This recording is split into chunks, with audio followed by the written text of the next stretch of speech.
Hey everybody, Andy here, helping you build a career you love. Today we're going to be talking about resumes. Who doesn't love putting their resume together?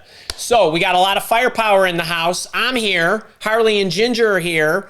I noticed my mother is in the house, and my guess is, since it's 11 a.m., Dad is probably in the kitchen running around already prepping for dinner for tonight. And my wife, Linda, would be here, but since I give all this stuff in my business away for free, she's had to go to work and make some money so we can support this house. But have we got a great one? All LaCivita's got a great one for you today on resume writing. So if you're here with me live, get in the chat, say hi, let me know who you are, where you're from, what you do, what you need. Put some question marks in front of your questions. If you are in any of my programs, please let me know with your hashtag if you're a leader or a boot camper or in my mini camps or whatever. We're gonna rock this one today. So great to see everybody. Would love to say hi. LaDeuce, what's up? Guy, Tony P from Dunedin, Kurt, Dave, Kevin, Atunga, Taya. Oh my God, Mary Jazz and all, Suzanne, everybody, great to have you. All right, what's today about? Well, I am not going to insult my community with resume blunders and mistakes and tips like, you know, make sure to spell check this thing and watch your periods and your semicolons. You deserve more than that, and I'm going to bring more than that. And I probably could have talked to you today or titled this talk, really 5 ways to turn your resume into a marketing document. And I want to ask you right away, get in, and after you've said hello, I want you to tell me what the biggest issue is that you have with writing your resume. And then hopefully I'll cover some of that during the live show, as well as in the Q&A. If you're here with me live, I'll be happy to point you to some free resources and maybe answer or comment more on any of your issues. But I do want to see that. So please let me know right away what those issues are. I'm going to get into my first point. I know we're on a delay, and this first point that I want to make, I want to call this point 0, because when you get this thing wrong, when you get this first point wrong, so we're not even into the tips I want to give you or the blunders and how to correct them, but when you get this first piece wrong, it's the domino that makes all the other bad dominoes fall, and everything goes the wrong way if you get this mindset wrong. Okay, you've heard me say it before. I think I need to make a coffee mug on this one too. But point 0, you think your resume is a work history document. Repeat after me, your resume is not a work history document. It's a marketing document. It markets you. It is not a document that tells somebody everything you've done in your life. It is a document that goes out into the world that entices somebody to buy you, basically. Okay? So who's with me? Who's with me so far? Who knows this Andyism, right? Your resume's not a work history document, it's a marketing document. And when you get this in order, everything falls into place. You think about what you write on your resume completely differently. Okay, so let me actually see if I could pull up some of these. I always get a little nervous when I pull up the comments here. Oh, look at this. We got Deb Lemmy Show, DFP Dana, Daryl D. Look at all those boot camp and oh my goodness, and another boot camper right there. Hardest thing is remembering the exact data. We got a career achievements journal for that. Biggest issue is highlighting my evidence and proof. Daryl, that's a great one. I'm going up the chat. Dana, knowing if my bullets are strong enough, look senior enough, or more junior level. Oh, we got something for you today, Dana. Deb, what do you got there? Still trying to figure out my bread and butter. I love it. You're carrying over from last week. Changing industries, functions. Okay, so I get that changing, knowing whether you're hitting the right mark. All of these things are phenomenal points. All right, so let's get into the talk here. Once you understand that your resume is a marketing vehicle, there's a concept about building your product if you own a business or if you run a services company, whatever it is, that you want to attract the kind of customer that you want. And the companies for you, or the companies are your customers, right? And so One of the things that I see that really harms your ability to do that, the first thing is there is a level of congruence that needs to be in place with your resume. And your resume, in this little congruent concatenation here that I'm going to show you, is not the first thing that you prepare. You don't just sit down and think about, well, what is it that I've done in my career? That's the wrong question to ask yourself. And I think a lot of you do that. You might not explicitly ask yourself that question, but the way you write your resume is as if you asked yourself that question. Instead of looking at how the resume fits into the overall scheme of what it is that you want to accomplish, which is getting a great job with a great company, a company that fits you, and a company where you can add a great deal of value so that you can contribute, make an impact, and thrive. And what I notice, and we talked about this in the last 3 weeks, I've been on a rampage about this, right? Between recorded shows and live shows we've been doing. Your story is out of sync. And I tried to put this card down a couple of different ways. Maybe you could take a screenshot or just keep looping this. But there's what I want, right? What is it that you want? Where do you want to go? Your resume is a marketing document for where you want to go based on who you are or who you want to be, okay? And then how you can help somebody is what you offer. And then you need to show them some evidence of how you did it before so that they trust you. You do all this with me. Every time I talk to you, I think of this storyline, this storyboard. So what is it that I need? You hear me talk about getting your needs in order. Where do you want to go? What do you want to change to? Why do you want to do that? There's an element of who. Let me give you an example about a who. I'm a career coach, right? There's lots of career coaches. I'm running a business. I want to create an environment and who I am has to do with who I am to you, but also how I am to you. So I'm a career coach that I don't just put videos up, shove them off there and out into the world and say, please buy my product. Career coaches do that. No, part of who I am, just an element and just an example is I want to be a career coach that's completely present. I want to be there for them. I want them to get to know me and learn from me in a live format, and I want to learn from them that way as well. That's part of who I am. Now, it doesn't mean other career coaches that don't do that are not effective career coaches. It just is a part of the who I want to be. And also, so career coach and then elements of being a career coach. Same kind of thing for you. There's characteristics that go along with you. Okay, there's what you offer. Now, I had a session, I think it was last week, where I talked in a live stream, live office hours, about a big job search mistake that you're making. And what I said is, it's not about what you can do, it's about what you're selling today. Right? I can do a lot of things. Most of you have not really seen my best skills. You see some skills from me the way I offer them to you. Same kind of thing for you. What is it that you offer? And then evidence of the fact. So when you look at, is your resume setting you up to attract, not just find, but attract the kind of companies you want that would need the kind of things that you offer and give you an opportunity to, in an interview, share how you did it before, how you would do it for them. Kind of thing. So there's a major out of sync issue. I talked about this in the video about the job searching mistakes. So you might want to check that out. I also talked about this in the video that I did that I released recently about how to find your job faster. Okay, so that's the first major mistake. It's taking me a long time in a lot of my coaching sessions and in my resume reviews to actually ascertain what is it that this person actually does. Okay, so make sure that what you do and what you're representing is in sync with what you want and where you want to go. That's the first issue. The second issue is when you are articulating who you are or what you're about, you're not doing it fast enough.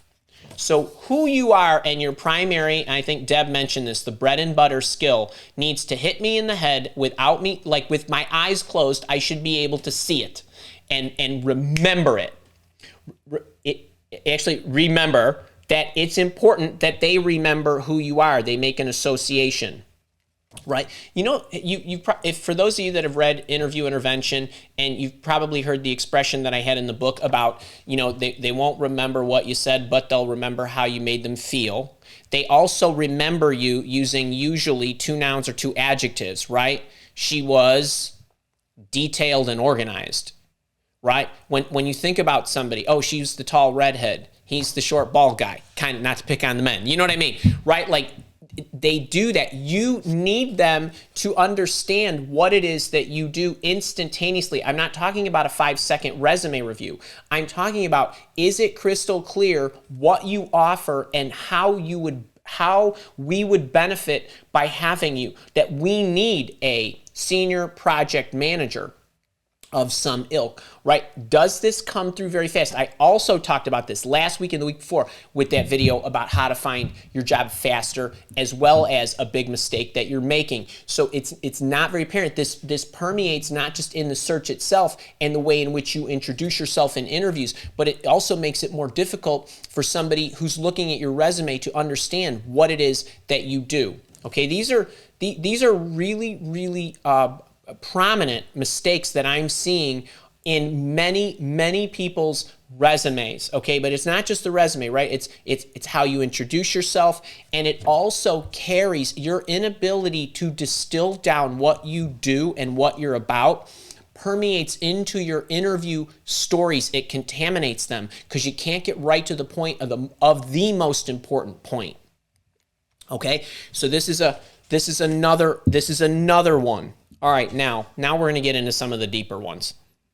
Who's loving this so far? Can I get a kick on the like button? That means kick it up. Maybe share this while we're still going live. All right. Now, I would like to tell you that this is probably, I'm going to say, the number 2 pet peeve of recruiters. I'm telling you that not because I think this to be true. I'm telling you this because over a decade of surveys to HR folks and recruiter folks confirm that what I'm about to tell you is true. Number 1 pet peeve of recruiters is functional resumes. Don't do it. Number 2 pet peeve of recruiters is this mistake. You litter your resume with flowery word vomit.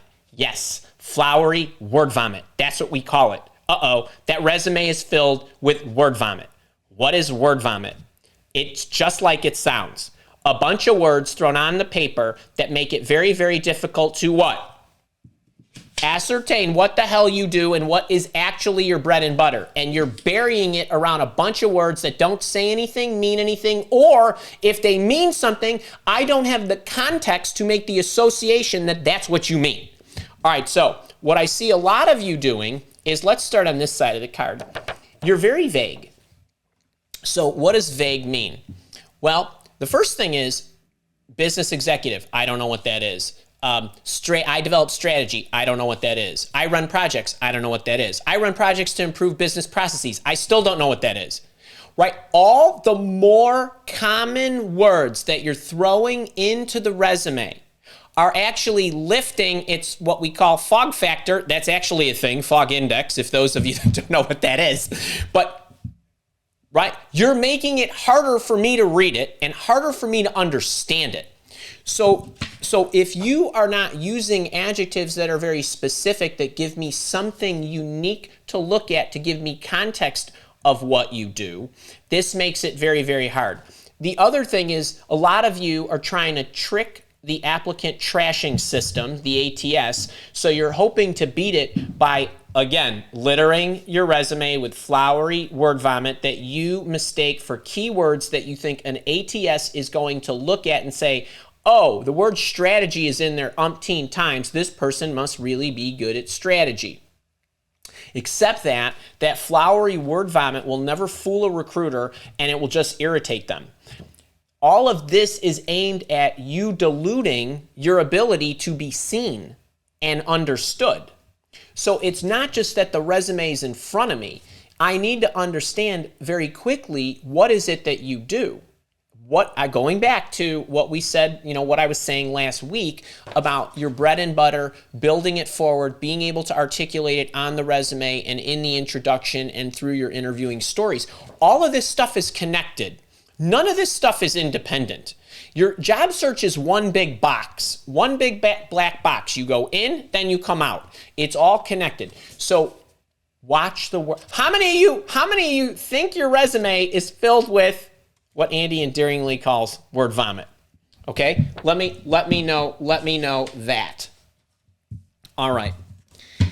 Now, number 4, and don't get me wrong, because I'd love to hear your whole story, right? I really would. Except this, now we're getting into probably the most brutal ones. You think that someone cares about every little thing you've done in your life. It's not a work history document. It is not a diary of your work history. If you're not sure if you're this person, anybody who asks me the question or wants me to help them get their resume down from 2 pages in 1 sentence, 3 pages, down to 2, this is you. And even those of you that fill 2 pages in your resume, this is probably still you. And if you're agonizing or this isn't the easiest thing in the world for you to do, this is you. If I could get my pitch down to 26 words, you can get your entire 45-year career down to 2 pages. It's a marketing document. It is not a work history document. All right? So you are putting out stuff because you are thinking inside out. I need to tell somebody what it is that I've done. Because there are so many things that I've done, I want to tell them what I'm all about. You need to think outside in, not inside out. Remember, it's a marketing document. What kind of customers do I want to attract? What are the problems they have? How am I the answer? Okay, I'm gonna get real prescriptive on these last 2. Okay, and so I want you to think in these terms. It's not what can I do? It's what do they need? And how can what I offer satisfy their needs? Okay? This needs to be very, very clear and you need to really, really focus on this, because this is where the way you think about the content and the context of what goes into your resume will completely change. Let's work some stories here. Okay. So what a lot of you do is, but Andy, it was such a down market and the stock market was cratering. And during that time, I spent 100 hours improving this, and I had to walk home and to and from work, uphill both ways, into the wind, when it was always snowing. It was so bad I had to strap the tennis rackets on my shoes to actually make it through. And you want to share all that with me when that doesn't matter to me, right? We don't care about that. I don't have that emotion. I'm not attached to that. That's not what matters to me.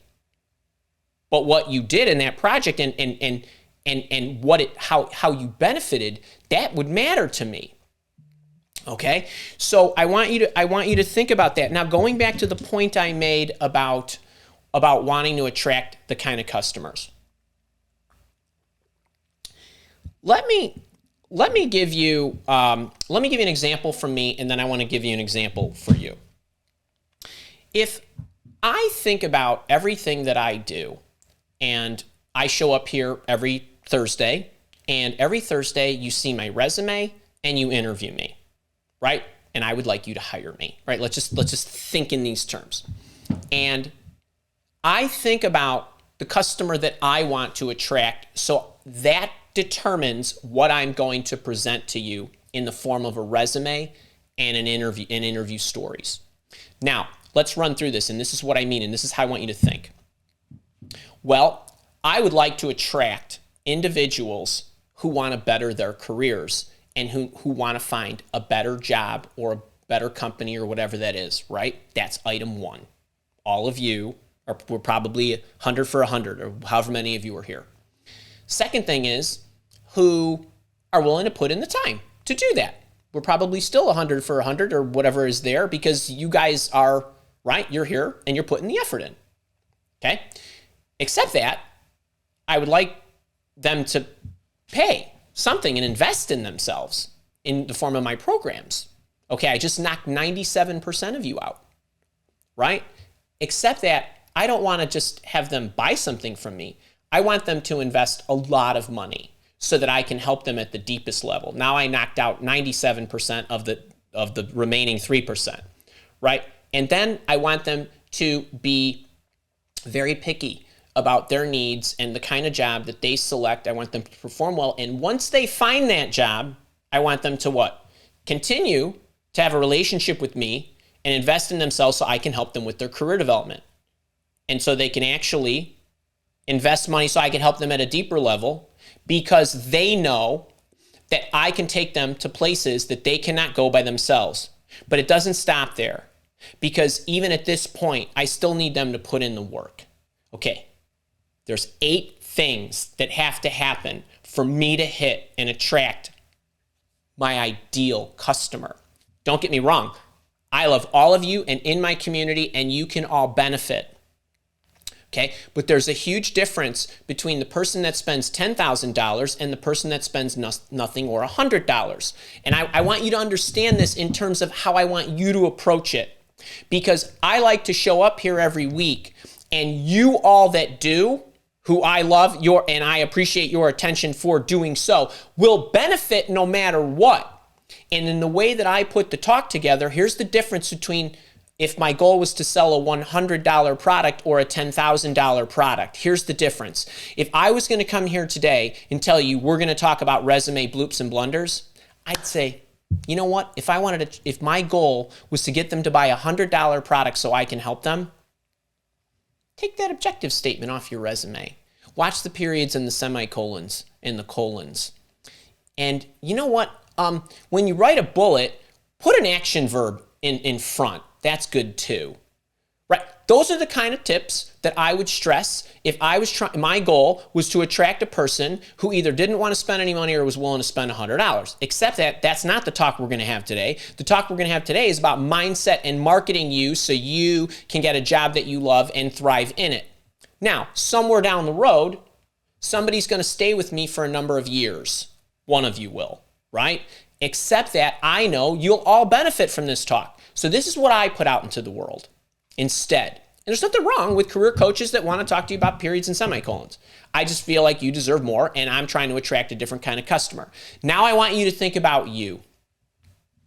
Do you want to attract the $100 customer or company, or do you want to attract the $10,000 company who gets you, who understands, right? Who values what you're going to give, who knows what you have to offer is what they need. And here's how you think about that. What a lot of you do is you say, I want to put down what I've done. And you think from the inside out, and that's what you want to portray. We call that in marketing listing your features. Except that's not what sells. What sells is the transformation. When you think about the company you want, here's the difference. And this goes all the way back to you thinking before you write your resume. Got any marketers out there?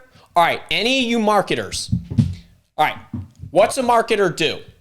I don't care if you're in marketing. I don't care what you do. There's only 3 things a marketer does. It doesn't matter what your job is on the marketing team, and the best marketers do these 3 things. Every company has these 3 problems, and these 3 problems are what they want their marketers to solve.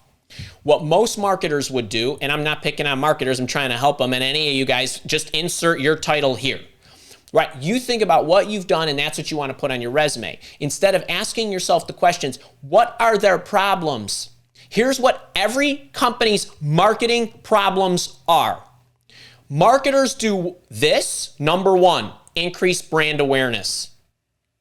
Number 1 thing. Andy, when I joined the company, we had 11 followers. And then in 2 years, we had 11 million followers. Awesome. 11 million prospects or whatever, right? Then I'd be interested to know, well, okay, how'd you do that? Because if you just had a pile of money and you just paid for a bunch of ads, at least you increased your prospect list. But if you tell me it was organically done, that's even better. Number 1, brand awareness. But then what? Well, after I get the people that are more aware, I got to turn them into a prospect. right? Maybe get them on my email list, get them in my system, get them to come over to my website or whatever. I built a system. What's the system do? Highlight number 2. The system takes all the people in and lets me look at a bunch of things. Am I getting the right people? Are they the right profile? Are they actually sticking with us? Do they continue to buy? Do they buy anything? Do they continue to buy? All that stuff makes it easier to watch.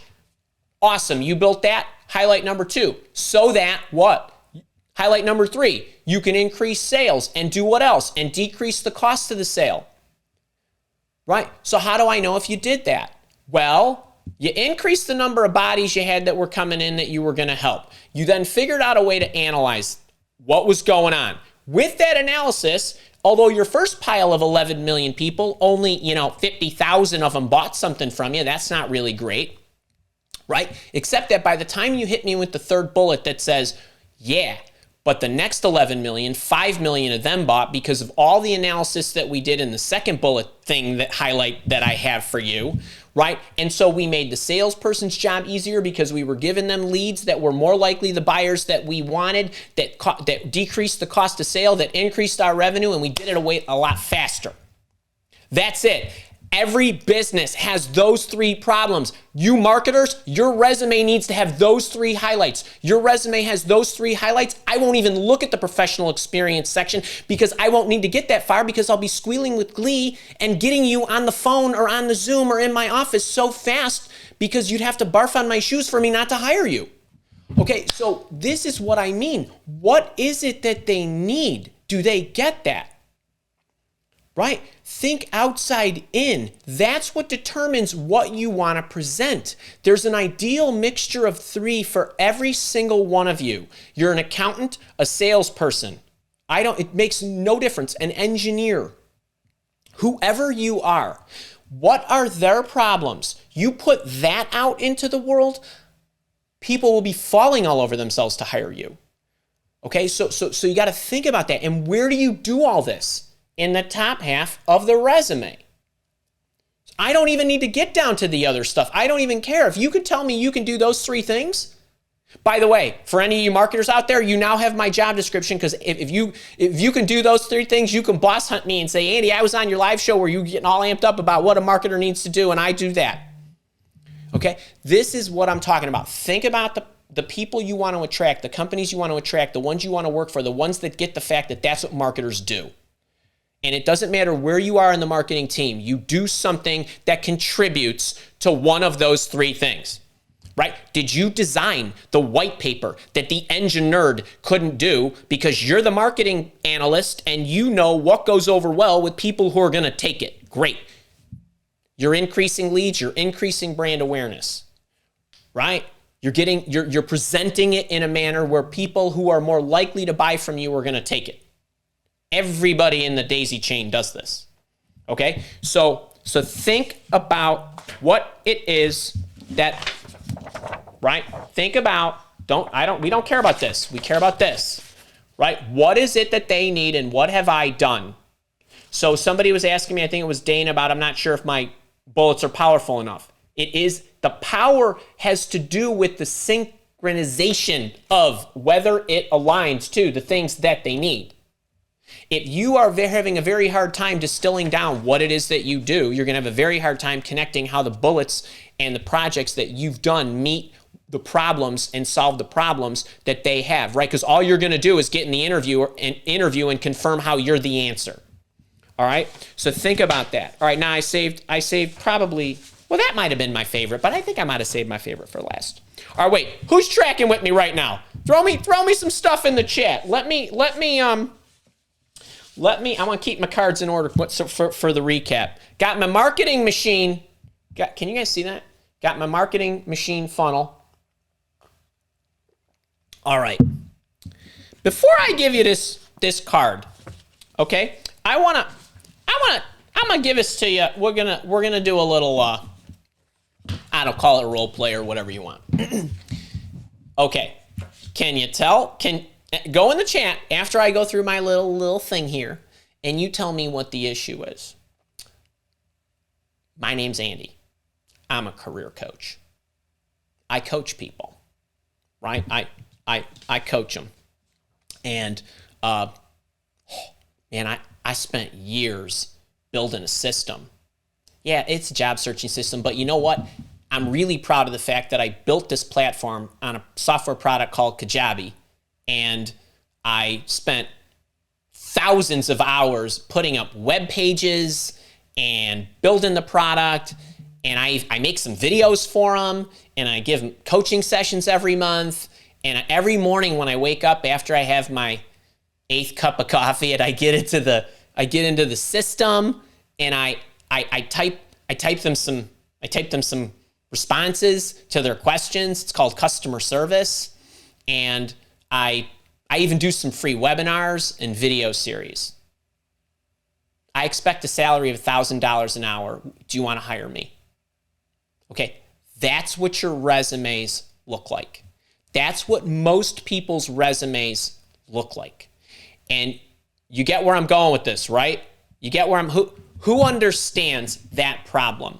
And I alluded to it before about you're trying to sell yourself based on features that have absolutely nothing to do with anything. You don't know if I'm any good at any of that stuff. You don't know what happened. As opposed to, there was this woman, her name was Sue. She was really struggling. She searched for months and months and months and couldn't find a job. And let me show you Sue's victory email about how she got a job in 2 weeks, doubled her pay, and so on and so forth after she went through my program. Andy, that's awesome. How did you do that? What's inside your program? Right? It's the transformation back to how you did what you did. Now they're going to ask me what? How'd you make that happen for her? Where did you get that experience? Tell me how you did that. Right? And so would any of you scrolling on your Insta Flash, right, zipping by the pictures, and somebody selling their health services or their bodybuilding services or their training services, and when they say, this was me in 2021, this is me, right, in 2022, and you're like, damn, well, I gotta look at that, right? 1 second.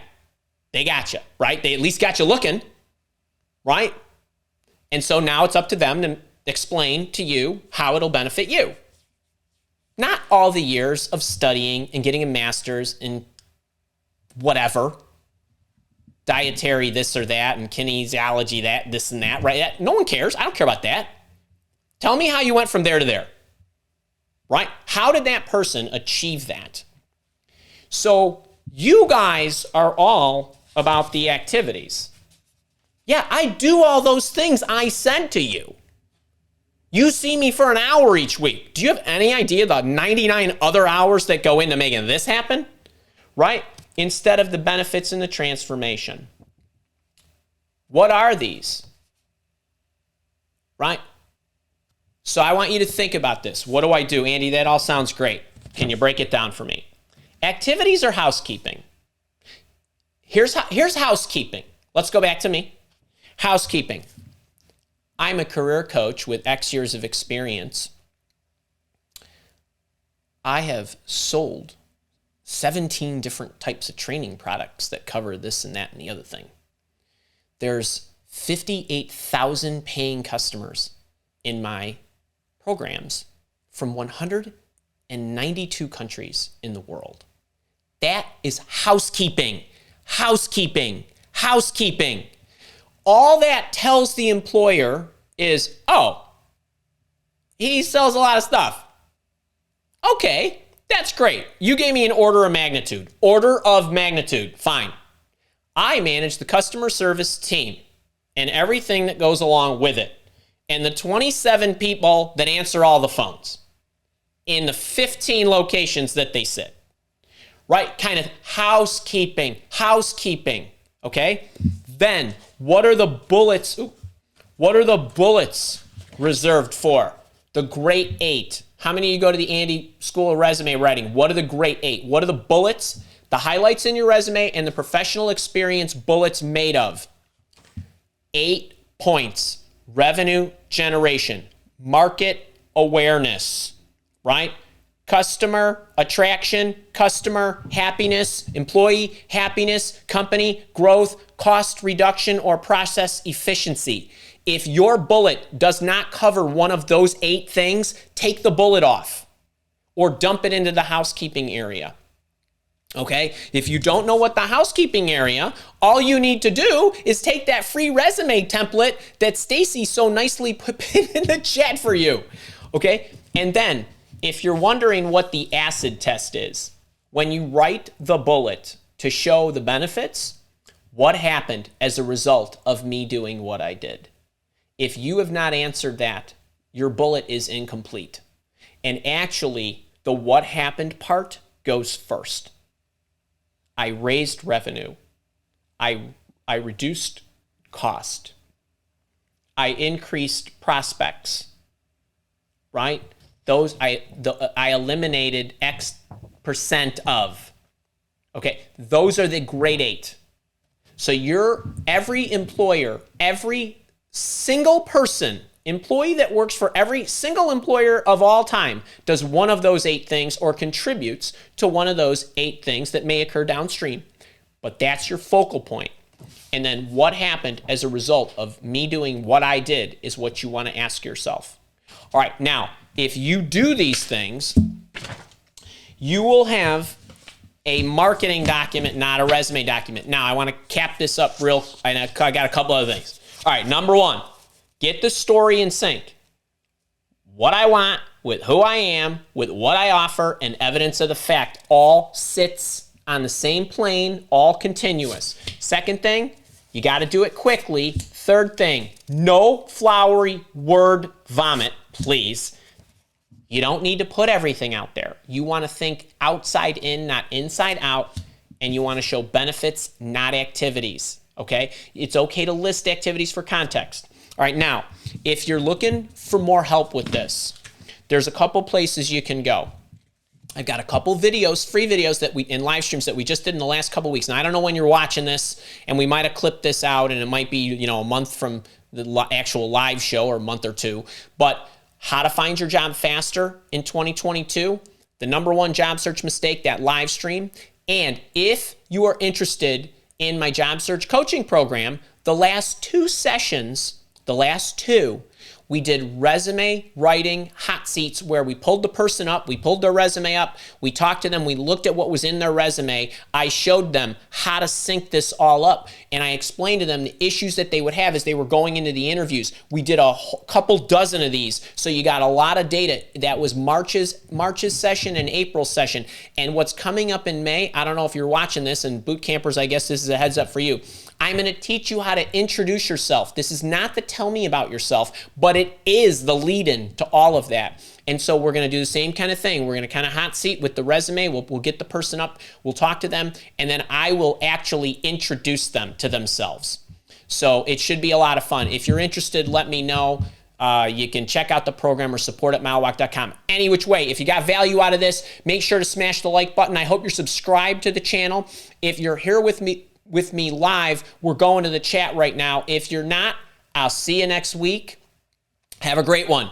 Really love that, folks. I really did. I hope you enjoyed it. I really do.